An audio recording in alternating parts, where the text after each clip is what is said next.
Star Wars 7 by 7 episode 2351. In thinking about the possibility of other Jedi or other light side Force users who could come to Grogu's aid in The Mandalorian, the list is actually reduced by another factor, and it's something that Ahsoka Tano mentioned briefly in her episode, The Jedi, Chapter 13, and we will discuss that today. Punch it.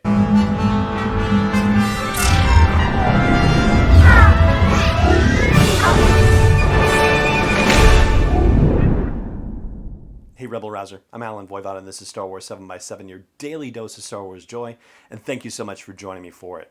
So the thing that Ahsoka Tano says in Chapter 13 of The Mandalorian, entitled The Jedi, or Season 2, Episode 5, if you prefer. The thing that she says in that episode that bears on our discussion today is the comment about Grogu and not wanting to train him because of the fear in him, and saying that it's better to let his powers fade.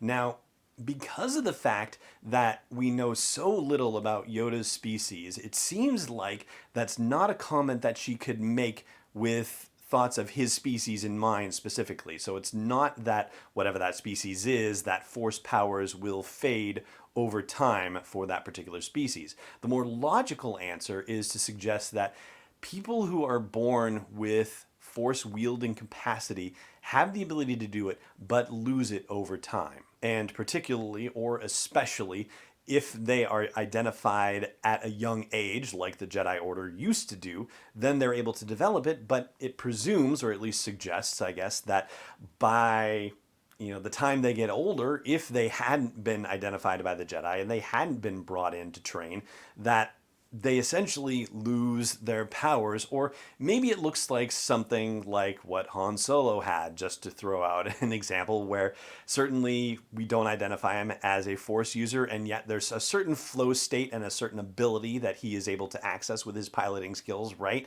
So, maybe there's a little something to that potentially. But ultimately what Ahsoka is saying is that you have the ability to become a Jedi, to become a significant light side Force wielding user if you're identified early enough and your powers are trained early enough. But if that doesn't happen, then you will not become that. And so this puts me in mind of the lists of Force-sensitive children that the Jedi Order had, and then later, after the fall of the Republic and the rise of the Galactic Empire, the Empire was hunting these children. The Inquisitorius was hunting these children. They were trying to capture them and do nefarious things with them, right?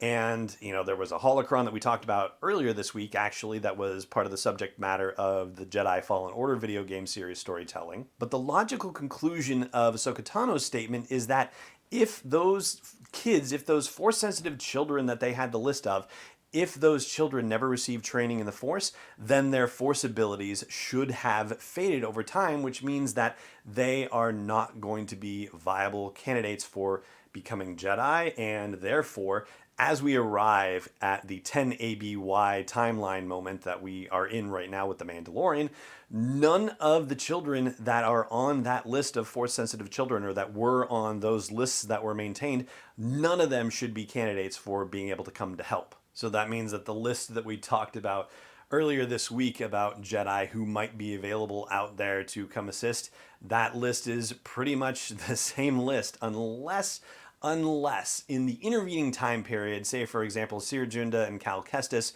were able to find a couple of other Force-sensitive people, connect with a couple of other Force-sensitive people, and train them, that Cere was able to train Cal further, Cal was able to train someone else, Cere was able to train someone else, or multiple someone else's, like that would be an example where, okay, yeah, maybe there could be some expansion of things potentially, but really ultimately the list is very, very small. And, it would be great if they introduced someone new. I would really, really dig that personally. I mean, yes, there's a wonderful bit of, fan service that could be done by bringing in an established character, certainly. And, I'm sure that would cause its own particular type of joy too, but the notion of expanding things further, I think, is kind of exciting to me personally, at least.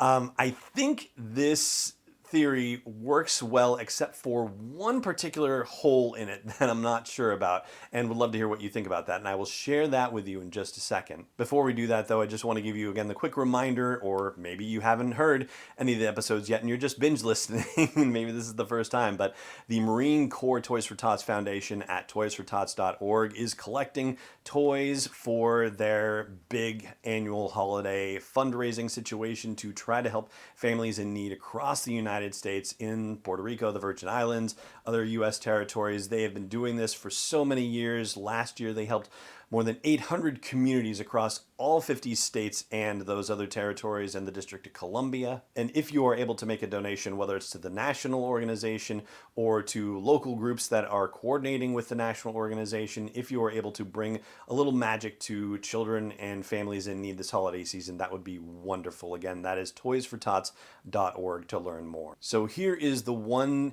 I don't know if it's a potential hole in my theory about this or if it speaks to the time frame of powers fading, and that is the example of Luke Skywalker, who is 19 years old when he gets his first training from Obi-Wan Kenobi, and who is 22 years old when he gets some more intensive training from Yoda. So clearly his Jedi powers did not fade to the degree that it's suggested that they can fade by Ahsoka. He was able to access Jedi powers and become powerful enough to take on Darth Vader. So maybe there are extenuating circumstances, like, for example, because he's the child of the Chosen One, so maybe his midichlorian count is high enough that his powers would stay in place for longer, or maybe they got to him just in time. Maybe powers wouldn't fade until he turned 21, but because they got him rolling at 19, it worked out okay. You know, maybe there are other ways to explain around this without it invalidating, but anyway, that is what I am considering in terms of the Jedi who are left out in the galaxy to potentially come to Grogu's aid, and the Mandalorian's aid for that matter. And that is where we're going to leave things for the show today. Thank you so much for joining me for it, as always, and may the Force be with you wherever in the world you may be. Star Wars 7x7 is not endorsed or sponsored yet by Lucasfilm Limited, Disney, or 20th Century Fox, and is intended for entertainment and information purposes only. Star Wars, the Star Wars logo, all names and pictures of Star Wars characters, vehicles, and any other Star Wars-related items are registered trademarks and/or copyrights of Lucasfilm Limited or their respective trademark and copyright holders. May the Force be with them. All original content is copyright 2020 by Star Wars 7x7. We hope you love it.